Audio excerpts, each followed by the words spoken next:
And all of a sudden, I started selling between 10 and 15 pairs of pajama jeans a day, all the Great. way through the holidays.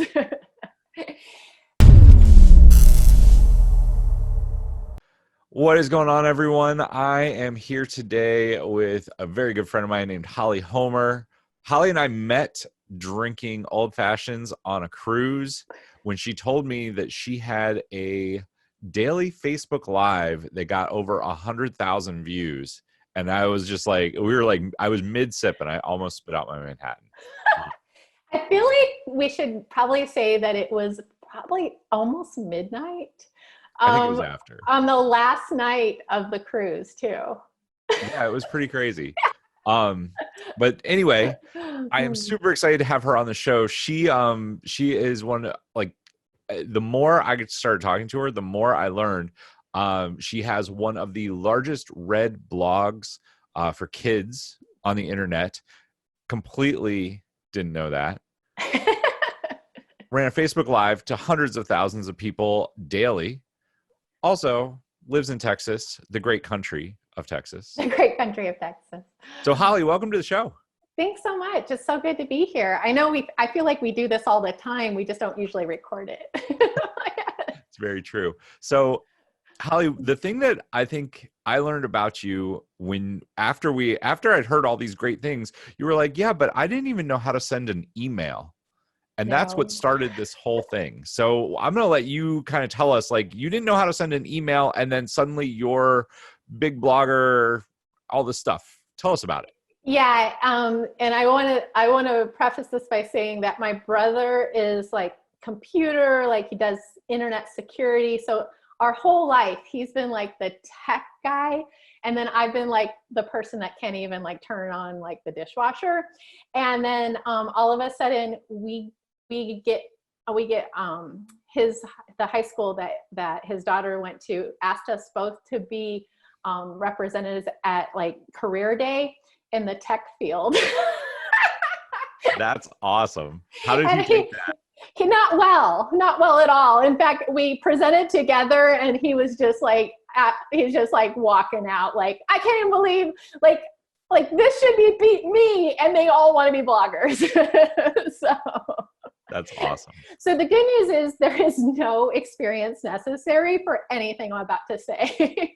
So I love it because I know so many people are super intimidated. Oh my goodness, I have to build a website. Even like the builders now are super easy. They're drag and drop, but yeah, it's still like, it's crazy. I walked through somebody buying a URL the other day and like how to install WordPress. right. And they were just like, oh my goodness. So tell us a little bit, give us well, your story. And the thing is I've never installed WordPress. So you can do this without any of that.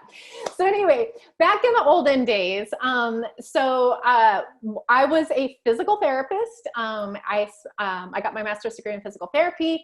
I was, so I had been like in the science fields and I love all things science and numbers and I had a real interest in gross anatomy. In fact, I had taught in the gross anatomy cadaver lab. And I mean, I was really entrenched. I loved what I did. I specialized in chronic pain. And so I really had, it was just really fun to work with these people who were just like in pain and then had lost everything. So because we could make, we could make their lives better really quickly. So that was kind of the background. And I was doing all that while my husband was in medical school and then an internship and then residency and then Air Force payback. And so the whole time I was like, someday you're going to support the family. And we didn't have kids at the time. And I'm going to be a stay-at-home mom. And so when we had kids, I stayed home with them. And I found myself like, I had a career of 10 years and all of a sudden I'm at home with little kids. No one was listening to me. No one cared what I had to say. Whereas like when I was a physical therapist, people are like, let's see what Holly has to say about that, So it was really funny. I just got, kind of like, you've heard that like, oh, you kind of like lose like yourself or what, what you're all about. And it kind of was frustrating to me because I had always wanted to do this. And then all of a sudden I'm like, oh my gosh, like, why did I always want to do this? You know, you kind of fill yourself into a situation that you created. So a friend of mine and I had been emailing, but my husband had been downloading my emails every, you know, I now know that he was like basically opening up the computer, but I didn't know that back then. Hang on, when you say he was opening it, tell me what you mean. Like, you didn't know how to read your emails? I didn't know how they came into the machine. Like I had one of those, you remember those old bios? They were like so small for the time. Like it was like the laptop that was tiny and they were like the size of like a book, but they were like super thick. Yeah, I totally remember that. So he had gotten me one of those because it was pretty plug and play for, you know, and he's like, you can get like, you know, basically this is how you're going to get your emails. Cause I thought he did something, you know, very complicated behind the scenes to get the emails to open and all that kind of stuff for you. But in my defense, like up until recently to turn, you know, like the buttons on a computer were never like on, off. Like it was like, oh, you turn it off by hitting the on button. That doesn't make sense. I mean, like, this is why you write a kids' activities blog. Yes, this is why no one's put me in charge. Well, they should put me in charge of user like integration because I could tell them a few things. But anyway, you can see that I was not the most tech savvy person in the world. And I had been emailing a friend who had boys the same age as my older boys. And kind of like, you know, like these, like, hey, you get it, let's chat about, and they were kind of really long emails and we'd go back once a week, usually on a Saturday morning. And this had been going on for about a year. And it was really like helpful for me to kind of write that stuff, you know, and then, you know, we were never really solving problems, but it was just nice to have them bounced off of someone else. And this was, you know, this is pre-Facebook, pre all the social media and stuff like that. So this was kind of new to be able to connect with someone across the country that you didn't see. So that was pretty cool. And then one morning I open up her email and the subject line is, I think we need to stop emailing. And I was like, no. How's that for a hook? Yeah. Really good hook, by the way. Yeah. Subject line. Might need to add that tonight. So anyway, and I was like, what? Like, no. And I opened up the email and she said, we need to start blogs. And this is over 15 years ago. So we need to start blogs. And she explained that a blog was a place that she could write her email and I could write my email on each of our blogs. And then we could go visit each other's blogs. And she justified this in saying that she was emailing another girl. I wasn't even her only one. And so that way we would have 3 people that could go, and she goes, you can get to know her through through the blog and all that kind of stuff. So I was like, okay. And she's like, go to blogspot.com and open up and start a blog. So I went to blogspot.com, which is basically a form. And for those of you not blogging, you can still do this today for free in about 10 minutes and become a blogger, just like me. So I filled out the fields and I was a blogger. But mind you, I never read a blog, didn't know what a blog was, but here I have a blog. And so I got in behind and I was like, you know, oh, I can upload pictures. So I was like putting pictures and I was like, this is going to be amazing because I was like really deep into the scrapbooking world, which meant I was spending hundreds of dollars a month on scrapbooking supplies and making multiple versions of the scrapbook so I could send one to grandma and one to auntie and all that kind of stuff.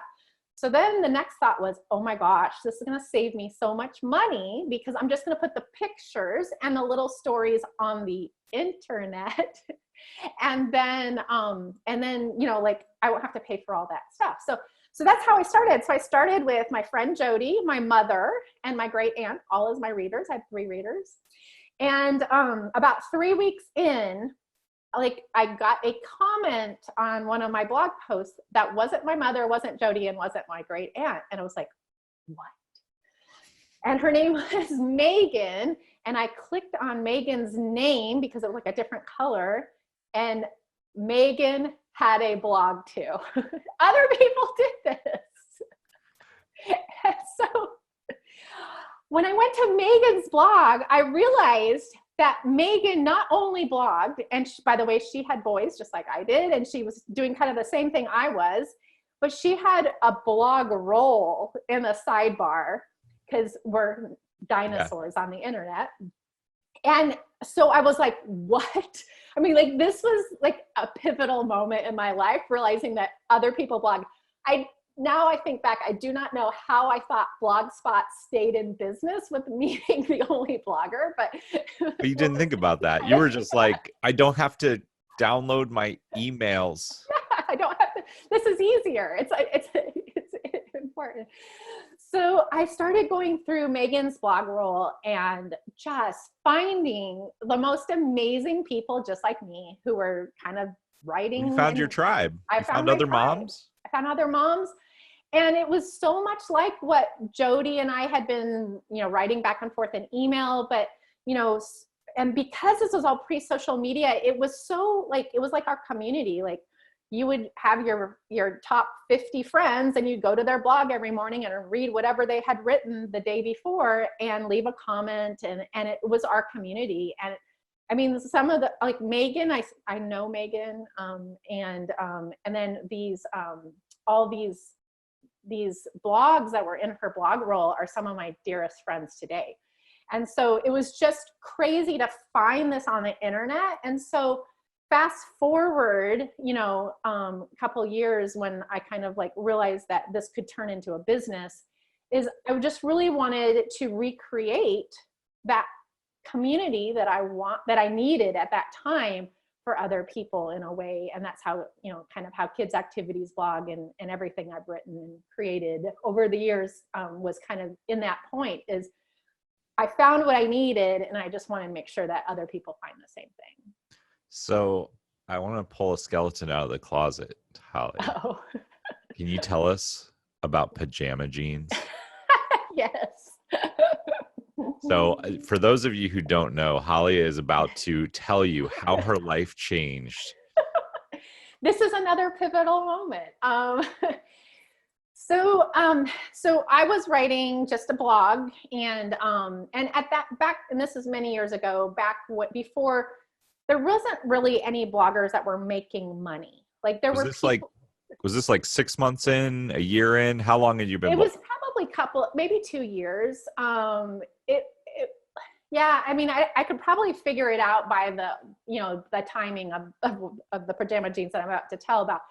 But yeah, it was several years in, but you have to remember, like, I went into this as, hey, I'm emailing a friend. Like I didn't ever think, oh, this is something. You weren't doing it to make money. Well, nobody was. Yeah. You were just telling a story. Yeah, I was just telling a story. It's kind of a hobby, it was my community. It was kind of it's just like my hobby kind of thing.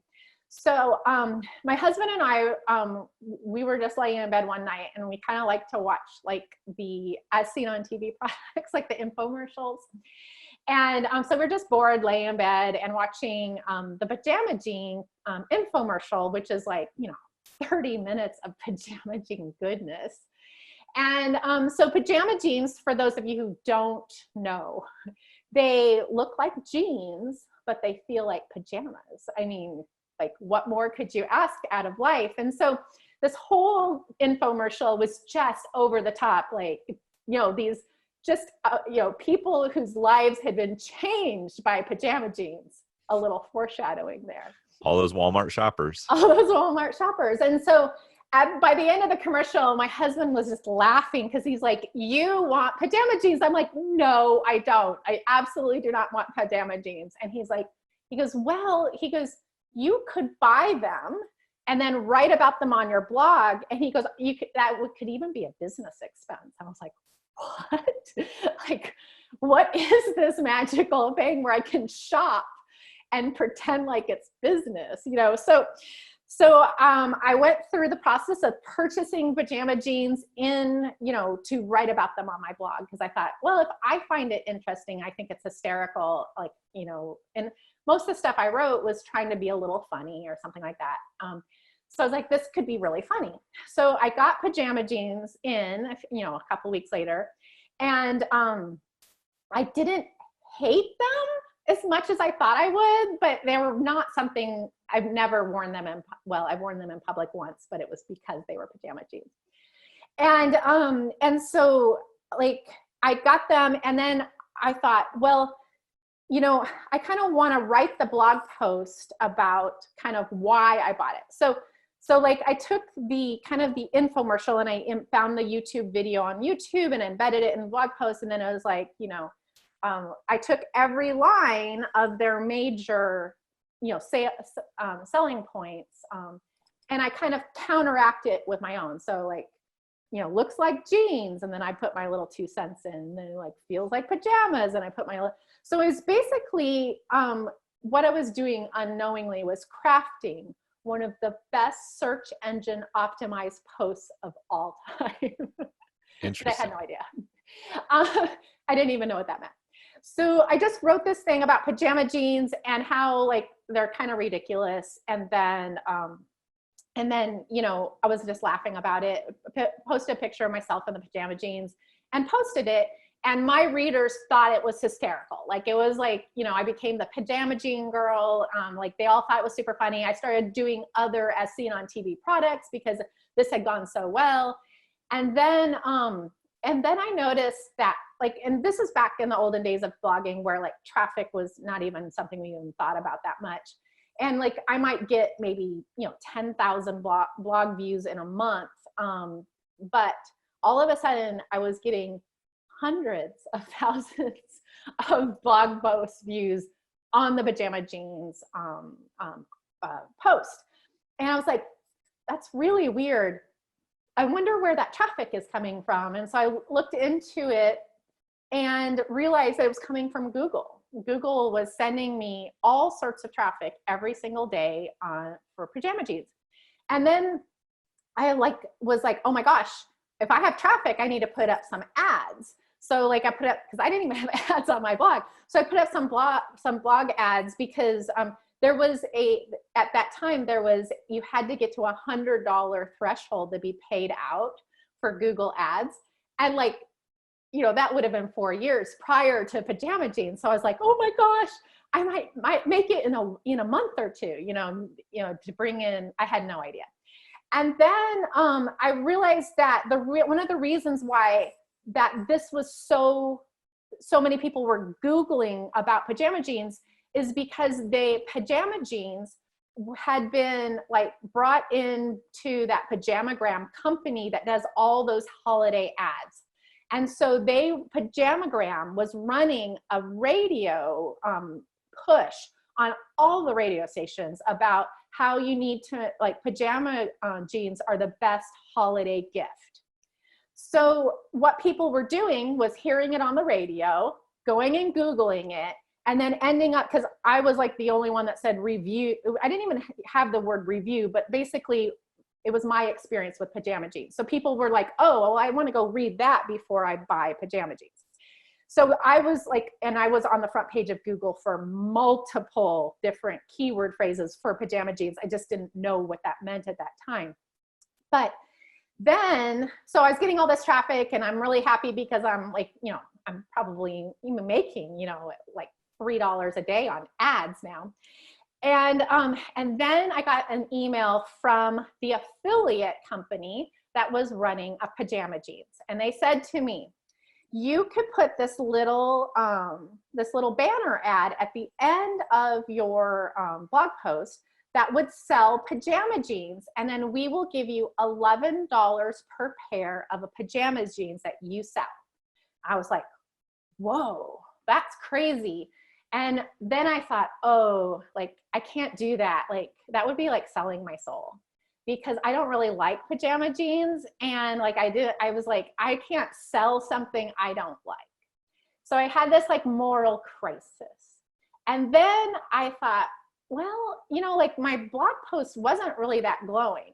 So I thought, well, I will read through the blog post again and just, you know, see what, and so I read through the blog post again, kind of with like these eyes of someone who's never read through it. And I thought, if someone still wants to buy pajama jeans after reading my article, I definitely should profit from that. And so I installed the, because it just wasn't, it was like, these kind of suck. It's kind of like so I installed the banner, and all of a sudden I started selling between 10 and 15 pairs of pajama jeans a day, all the way through the holidays. And it was crazy because I never made any money. And all of a sudden I'm making hundreds of dollars a day. And so, but like I knew that like Pajamagram was gonna, like when we get through the holidays, it would end because, you know, people wouldn't be looking for them. But Pajamagram is so smart. They decided after Christmas is over that the best gift for your sweetheart for Valentine's Day was pajama jeans. So here I go back up, and I'm just like selling pajama jeans every single day all the way through Valentine's Day, when I was like, oh man, now Valentine's Day is over. But then Pajamagram decided that the only way to show your mother that you loved her was to buy pajama jeans for Mother's Day. So then I went back up all the way through Mother's Day. So I hit 3 major holidays with my pajama jean money, and I amassed almost the exact amount of money that I needed to buy what is now Kids Activities Blog. And so basically my whole empire on the internet is thanks to pajama jeans. That's where it all started. So your husband was a doctor. Greg was a doctor. Pajama jeans goes well. You get Kids Activity Blog. Mm-hmm. Kids Activity Blog starts going, and you're realizing, like, you're a smart woman. Light bulb goes on over your head, and you're like, I can make money doing this. And what I want to point out about what you said, you didn't love pajama jeans. You didn't write a lying review that made them glow when you didn't believe in it, which I so appreciate. Like, authenticity, transparency is really important to me. But if people still buy after reading it, you're not doing. Those are the type of people I need to take their money from. I mean, you're not even taking their money. They read it and they're like, you know what? She said something that made me still want to buy it, or I still believe in it. They're getting information from you that's honest information, and they're acting on it. So you don't, if you're listening to this and you're like, well, I don't know if I could do that. One, there are a million products out there that you can be an affiliate for and write about. So eventually Greg quit his job. How long would you say after from like pajama jeans to Kids Activity Blog, and then Greg leaving his job as a doctor? Probably 6 years, maybe in the middle of there. I'd have to really go back and look at, you know, I had like, you know, when I started all of this, I was writing every day because that was important to me. But it was like, I was spending, you know, 30 minutes a day or something like that on all of this. And I had really tiny kids. And so like, you know, just the whole, like, not even thinking that it was like, you don't pay attention to stuff you don't think are gonna, you know, be life-changing. And so it's kind of mushy for the first, you know, probably 5 years of all of this as to when things actually happened and stuff, because I was just like, it was just a hobby. And then as I started getting, and this really kind of dawned on me when I was getting really bad pitches via email, you know, hey, write about this, you know, and they never had any, and this is in the early days, and they never had any, because of this, it was just like, you are a blogger, you need to write about this. And I thought, you know, if someone's paying people to start to write to bloggers to, and of course, none of these people had ever read my blog or knew what I wrote about, and they were all stupid, like, you know, things I'd never write about. But I was like, if someone's paying someone to do that, there must be something of value in this that I'm not realizing. And so I started, you know, kind of watching and you know, I don't know if I told you about the local hair place that kind of, you know, started this whole thing for me is I wrote about, and by the way, back in these early days, I wrote anonymously. Like there wasn't Facebook and Twitter and stuff that where we had to put our names behind. It wasn't until I joined Facebook that I actually put my name behind my words. And so like, it was anonymous. People didn't really know where I lived and all that kind of stuff, but I wrote about a hair salon, a new hair salon in town that I really liked. It made me feel stupid. And you know, I actually, the whole thing was about how beautiful their tile was and stuff like that. And when I went back a month later, the owner said, Holly, I want to buy advertising on your blog. And I was like, that seems like a waste of money. Like, number one, I don't know if I have anybody in this area that even reads my blog. Number two, like, I have no idea like what that would look like, you know? And she said, no, like, we got 3 new customers from your blog post. I was like, but I didn't even mention the name of the salon. That, I mean, like, people had pieced it together by my words, but hadn't like, but she had seen customers. And so she had said at that time, it's really hard. The only choice for a local business is to buy Google AdWords. Like, there's nowhere else to advertise. And so that got me thinking, and I started like a blog for Dallas moms called She Is Dallas. And I did a bunch of other projects. And this empire that you see today, I started and failed at, you know, I had 17 different projects over these years, like major blogs or websites or things that I was doing.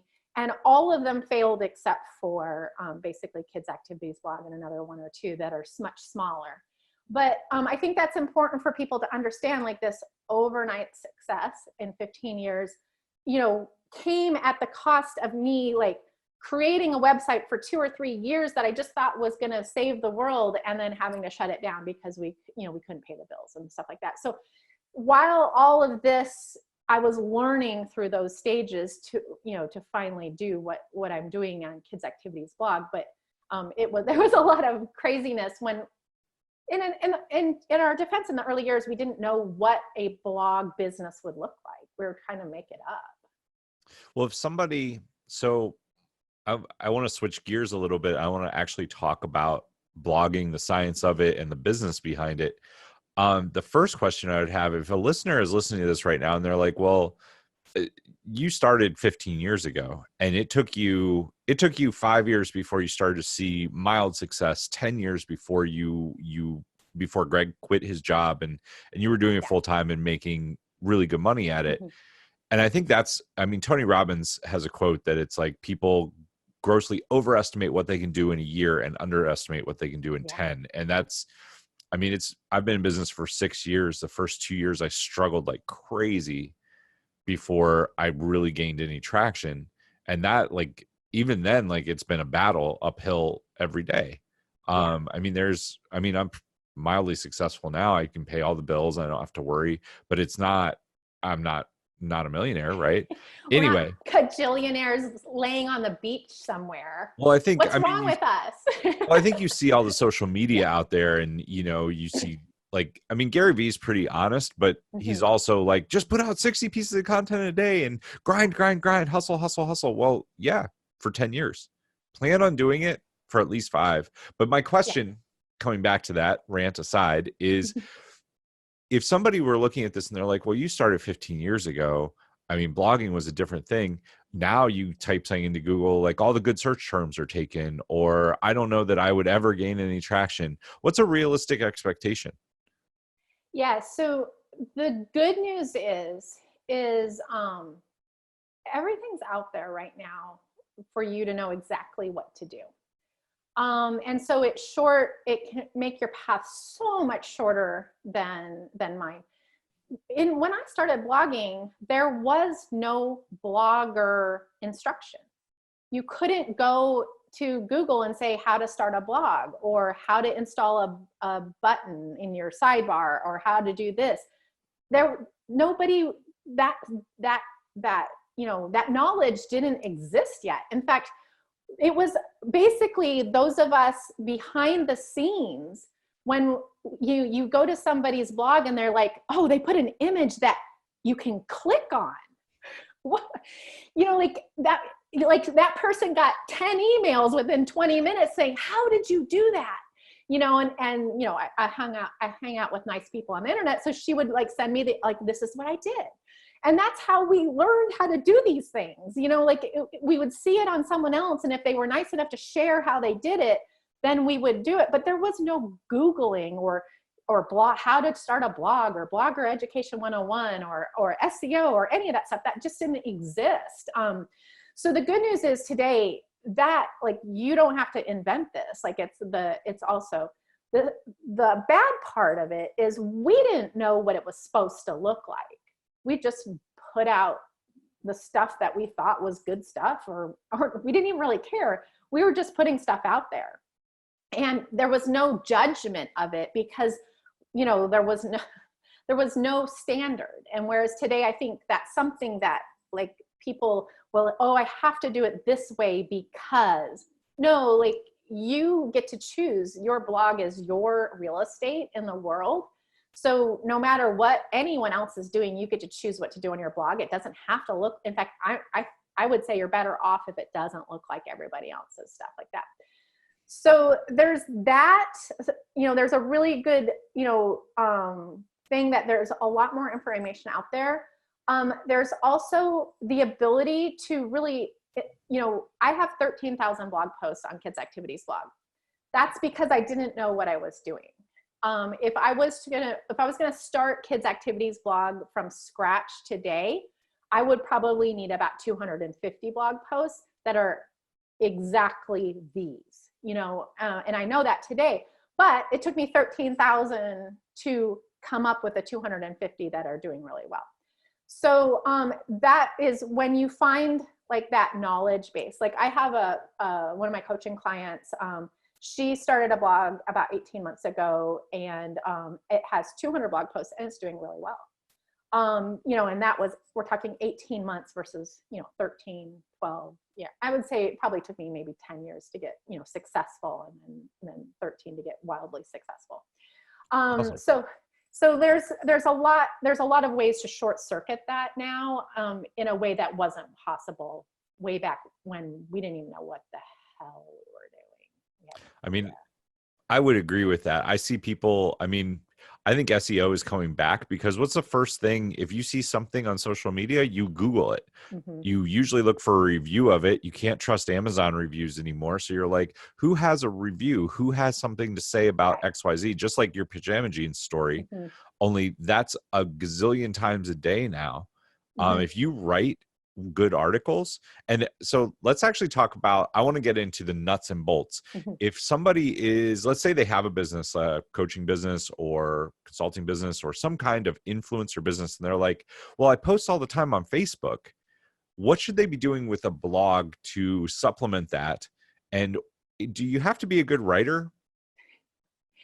I was in the science lab while everyone else was learning creative writing. So I do think, first of all, I will step back a minute and say a blog these days, it covers any sort of content. So it could be written word, it could be videos, it could be a combination, it could be photos and, blurbs and all that kind of stuff. You get to decide what's on your blog. But the problem with always relying on social media for your kind of, what I would say, your home base or for people to find you, is that you can never tell the whole story there because it's not your land. You're renting that land or stealing that land, or I don't know, it's borrowed time, it's borrowed land. Yeah.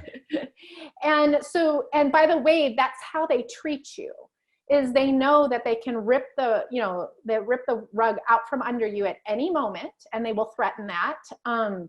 They will change things that are not good for you. And without notice, they will squash you. They will call you fake news. They will do all these things to you because you on their platform is no big deal. They have plenty where you came from. And so that's one of the reasons why I think it's so important for us to have our own real estate on the internet.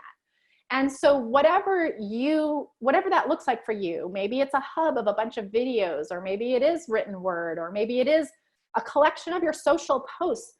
Just put them somewhere where they're all together that can also lead people to know and trust you, and then realize that you're smart. Yeah. So and that's what Facebook is so good at is reaching out to people who don't know you and increasing your no trust factor, but it's really bad at allowing you to sell something on it unless you're paying them money. So you can see, well, that's why you need to figure out how to get those people from that social network that won't let you make the money to a place where you can have them and make the money. And the same thing I'd say with YouTube and Twitter and Instagram. Instagram's probably the worst at this because they won't even let you put a link in there. So Instagram is pure like no trust with no ability to do anything else. But the good news is if you have a really engaged Instagram following, they are willing to jump through hoops to get to where you're monetizing. But if you have just kind of a lukewarm following on Instagram, it's generally worthless to you, quite honestly. You're better off where you can put a link and have actually someone come through and find the whole story, because you're only able to show a small part of the story on these social networks. So let's talk about the blog post. So first off, what's the difference between what you're talking about? Because what you're talking about to me is a website, a personal brand website. I think some people think blog and they're like, that just means I have to write like 1,500 words a day. And I actually like your definition of it a whole lot better. Pour out your heart. So I mean, a website, building your own website is basically today's 2020 blog. Yeah. What are the key, because I know you've walked me through it. Yeah. What are the key things that you need to do? If somebody's like, I don't know if I have time for that, or why is it important? We covered why it's important, because people are going to search for you. Yeah. They're going to search off of Facebook or Instagram if you're trying to sell them something. Tell them the whole story. But then what do they need to know? Like if I'm looking to write a blog post, give me like some nuts and bolts tactics that I can use to write a good post that is both congruent with who I am and gets found by the search engines.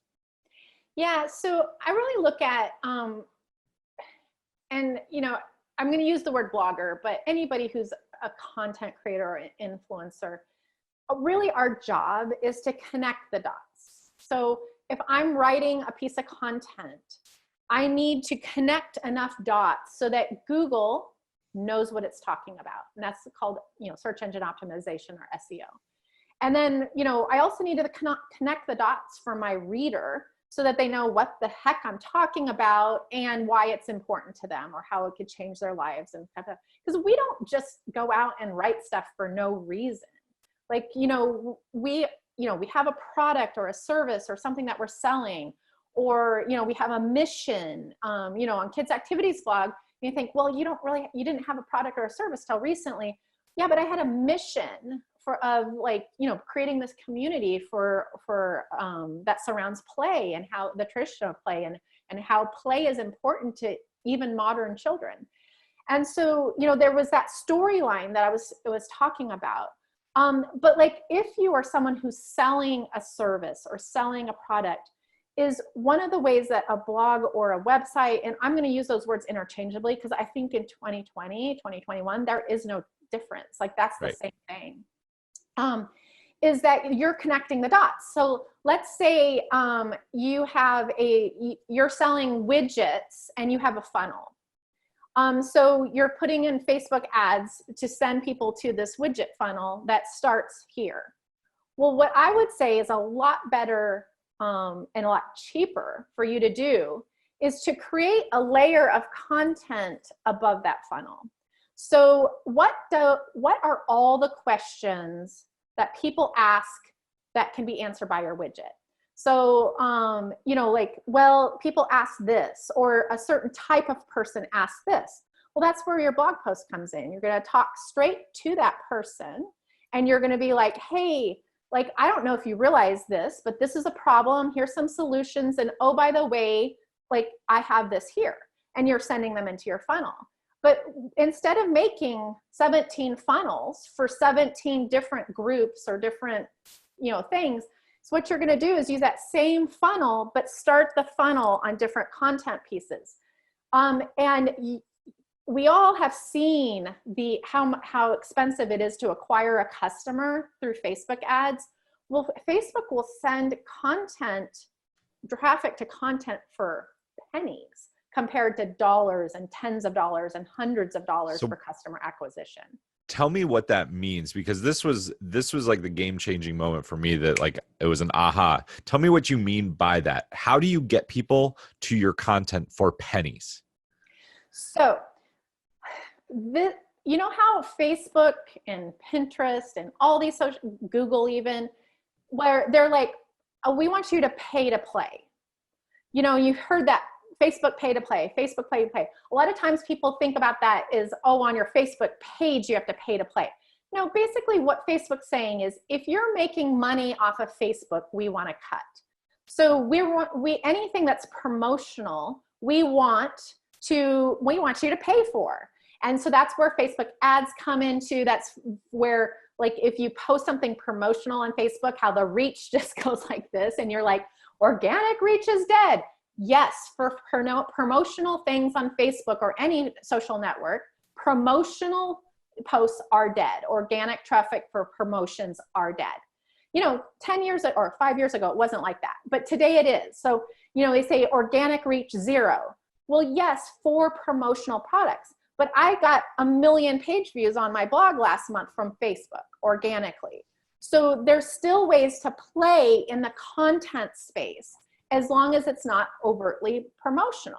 So when you create a content piece that is helpful to people, number one, it's a way better way to stop someone's scroll when they're like, oh, I had that question the other day, or, oh, that sounds like me, or, oh, I have that problem, is so you're creating a piece of content that connects with somebody because they have that problem too. They're just like you. They have these issues as well. So they come in and they read that piece, and then they're like more connected to you because you pointed out something that they can solve, or maybe that you commiserated with them or something like that. Well, just now, do you see what happened on Facebook? You posted a content piece that all of a sudden, instead of everybody running away from Facebook in the opposite direction like a promotional piece would be, is all of a sudden, maybe even your friend like clicked on it, or like they left a comment, or they shared it. It's a shareable piece of content. It solves problems. It shows engagement. So now you go to Facebook, and like this is kind of like the tale of two posts. You have like the promotional salesy post that sends them straight to the funnel, and you have the content solution-based post that's a content piece. And so this, when you boost it, it already has some engagement. Facebook saw that people slowed the scroll, even if they didn't act on it. They like paused over it. It wasn't like a flick through like a promotional piece would be. And so it's already primed to be cheaper to boost. And so, and then like there's, you know, they are going to go look at the URL of where these things live. This is one of the reasons why I beg people, do not put your website or blog on a e-commerce site or funnel platform, because the URL is going to tell the Google or Facebook that, oh, yeah, this is content, but it's really not content. But if you send them to a blog, like a website that is self-hosted, or on a platform like Medium or some of these others, that's a content platform, it shows intent to inform. And so and if you just do this alone, you could do the same article on a ClickFunnels URL versus a WordPress URL. And even if it was exactly the same piece, I would say that you would get the page views for that WordPress pennies compared to dollars for the ClickFunnels. And it's just because, like, if you were just because of intent. Just because of intent, and because if you were we have to look at the way these platforms are created. If you were an algorithm and you were trying to get rid of promotional things, what's one thing that's super easy for them to do? Oh, what's the URL? Oh, hey, that's a monetized site. Probably have a monetized, intention. They can pay our ad costs. Yeah, they're good for $10 a person. So you're talking about building content. That was when I met you, you were just like, yeah, we just decided to do Facebook Lives for 3 hours a night and build content. Mm-hmm. But then when we were talking about content for a website, I'm really good on video. I can write, but it takes me a long time. And you were like, so just do video snippets and put some description of the video that you write, but it doesn't have to be crazy. You told me like 300 words maybe? Yeah.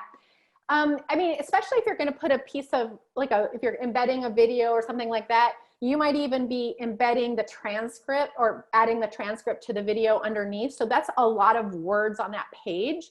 One of the things that I would do if you're not a writer, but you have some video content, is go ahead and embed that, maybe put the transcript below, but then just do a little chatty intro of why you're talking about this. I mean, and what's so cool about Google these days is once Google figures out that you're not just started something that you're going to leave and turn around and run away and abandon, like 95% of the people on the internet have done.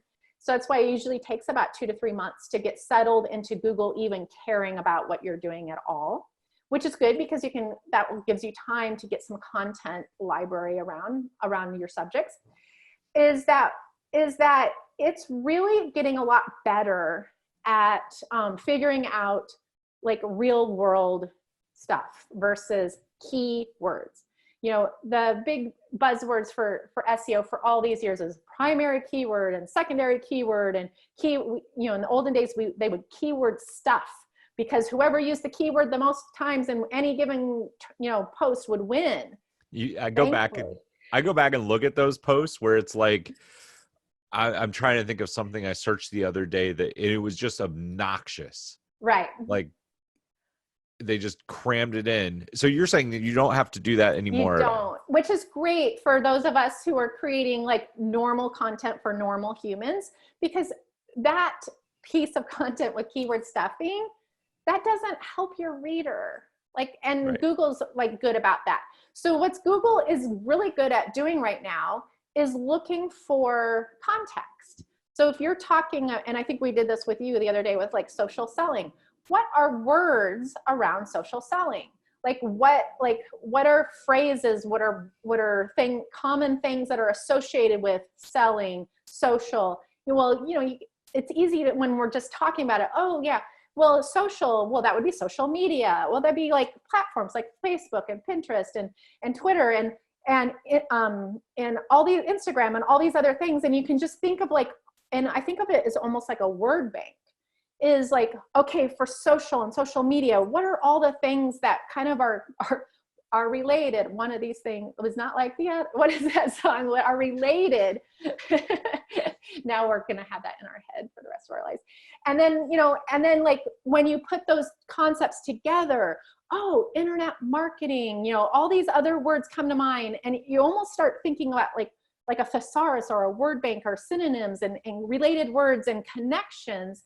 And so when you can craft something on that page that, doesn't use 100% of your word bank, because that would be weird, but it allows you to make sure you covered, oh, I'm talking about social selling, and I didn't even mention a social network or the word social network. All of a sudden you're like, oh, in order for Google to understand what I'm saying, I need to mention something like this. And so just thinking about kind of a broad approach to making sure that and by the way, when you start having like kind of this word bank situation where you're like, you're staring at that blank screen and you're like writing, and then all of a sudden you're like, yeah, I got nothing else. I got 3 sentences on the page, and I wanted to get 300 words. And then you're like, oh, wait a second, duh. Like, let's talk about, how Facebook fits into this. Let's talk about how emails fits into this, because those words are things that you need in there, not only for Google, but to paint a better environment of learning for your reader as well. Nice. So Holly, I want to bring this full circle. If somebody's listening and they're like, okay, I'm willing to give this a shot, what are like 2 or 3 tools that they should use? Like, how do you find the keywords that you should be using? What are some ways that people can get started really easily so that they don't have a huge bar? Because I know so many people are just super intimidated. They're like, oh my goodness, I have to build a website. Yeah, so I think the main thing is whatever you do, just go ahead and start.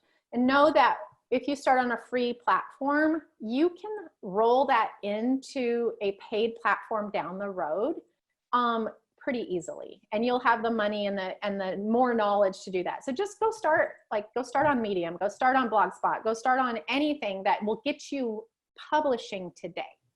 And you're going to be able to add your custom URL and all that kind of stuff to that later on. It's no big deal. So go ahead and get started. And then when you're thinking about keywords, like SEO is not mysterious. SEO is not difficult. SEO is not hard. People are convincing you of that to charge thousands and tens of thousands and hundreds of thousands of dollars. You are an expert in SEO. We all search things a million times a day. Like, I don't even like type in kids activities blog. I Google my own blog. You know what I mean? So that's like, think about everything. You ask Alexa, you ask Siri, you're doing all these things around search all day. You are the ultimate search user. You already know how this goes. You know what kind of words you would use if you were trying. And we've all had that situation where we Google something and it comes up with stuff that's way off base. And so we go and Google it again. And then we go and Google again until we find what we want. So the absolute best thing to start with is Google. The funny thing about Google is it tells you exactly what it wants. So if you want to capture or like dominate a keyword or a keyword phrase, and by the way, the longer the keyword phrase, the easier it is for someone getting started to dominate, which makes sense because there's less competition there. But go Google it. Go Google the related phrases. All of a sudden, you now have a keyword phrase and you have related phrases. Once you settle on something that is as close, like the results are as close to what you want to create, you're gonna Google that. You're gonna say, yeah, this is exactly kind of the stuff, just like what I'm about to create. Is you're gonna go pull a lot of words from the front page of Google from that keyword phrase, because those are the words that Google is telling you are related to that phrase. Light bulb. Like, there you go. Where do you think Google knows these things? Front page of Google. Like, and always think about this. If you were going, and I do not have any inside information of any of these algorithms, but if I was going to sit down and write something that said, oh, related words, where would I find it? Oh, well, we basically created that with a search engine, and all of the top results are the ones that we think are the best already. So why don't we use the words they think are important? Because we already said those are the top results. And so that's where, like, it doesn't have to be complicated. You don't have to buy any tools, and you can start this for free this afternoon and be writing and publishing by night. That's awesome. So you mentioned something earlier. You said about 250 articles total. Mm-hmm. Where did that number come from? Why is that important? And you also said it takes about 2 or 3 months before Google is going to start to see this. So if somebody's like, okay, I'm starting today, and they're going to write one 300-word article a day for the next 3 months, right? Yeah. So, and I don't think there is a number. Like, I would say, like, I would look at it by your niche. Like, if you look at your niche and you think, like, I say kids activities because, and you think about how broad that is. That's learning activities, that's crafts, that's games, that's parenting, that's like, I mean, there's holidays and, Halloween, and I mean, and then Halloween activities, Halloween crafts, Halloween costumes. Like, it's just never ending. And my blog ranks for over 130,000 keywords or keyword phrases. So it's such a big thing. But if you are a coach, or you are a writer on an expert in a niche, you don't have to have all of that. Like, we're going to basically answer the questions that people have about you and your expertise through content. And so for most people, that may be 3 major subjects, maybe which would be your topics or your categories on a blog. And then you would fill out those categories with all the information that they need to know to take that next step with you. So, like, it could be as little as, maybe depending on how big your niche is, maybe as little as 20 blog posts, and as large as 13,000. But yeah, don't get overwhelmed by that, because quite honestly, the most important content is the content that you would be making to answer basically your frequently asked questions anyway. So to answer the questions, I mean, you told me, you were like, just sit down and brainstorm stuff. And Yeah. that's, I mean, literally, if you start typing questions into Google, type your keywords into YouTube, see what questions people have, and you can answer. Just start. That's how I start with a blank page, right? Mm-hmm. If I'm going to shoot a video, what questions do people have? What can I answer? And then I just shoot some text around it and post it. Yeah. I mean, that is pretty easy. And I think anybody out there can do that. It's a super low barrier to entry. Mm-hmm. And you can, a lot of these topics on the front page of Google, Google puts people also asked, and then lists a bunch of questions. And by the way, if you keep clicking those questions, Google will keep giving you more. I've never found the end of that on some of those, but if you know kind of your topic, I don't know, there's 20 blog posts right there in those questions.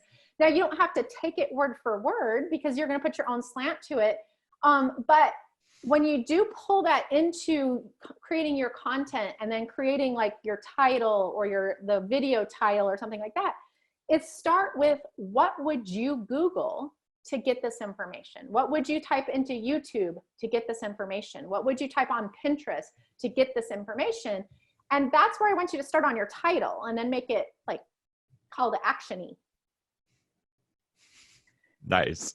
I like the hand motions. The hand motions, that call to action-y. And then what you were talking about is go post that on your Facebook. You don't have to put any money behind it at first. Just see if it grabs some traction. And if people are interested in it because it is sincerely just value, answering a question, then you can boost it down the road. But that's how you start driving traffic over, and you actually build a relationship and build the know, like, trust factor. Absolutely. Don't overcomplicate this. Awesome. We're also good at overcomplicating everything, and then don't feel bad about posting it. If you posted it today on Facebook and you had a conversation of, usually these things are multidimensional. So you might say, hey, I've had this thought, or maybe tell a little bit of a story that you said in that video, but then a week later, you could post that same link with some thoughts about something else that you talked about or you discussed with someone.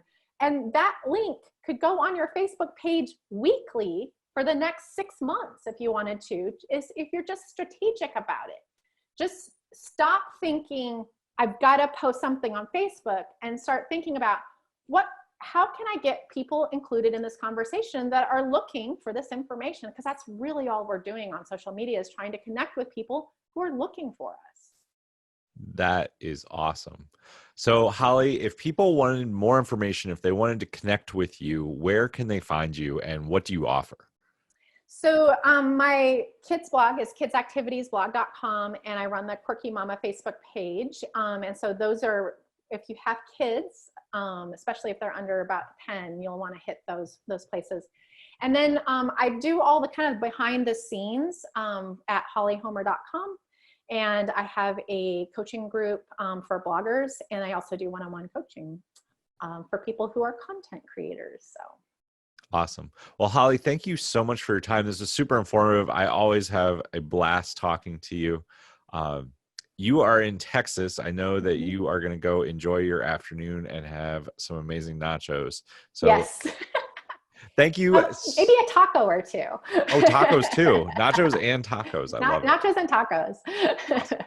Well, Holly, thank you so much for being a guest. To everybody listening, make sure you take action on this. I think that we are going to see, moving into the future, blogs, SEO, website, reviews are all going to come full circle, because social media just can't keep going how it's going. People are looking for the next thing, and I think it's actually going to come back to the website.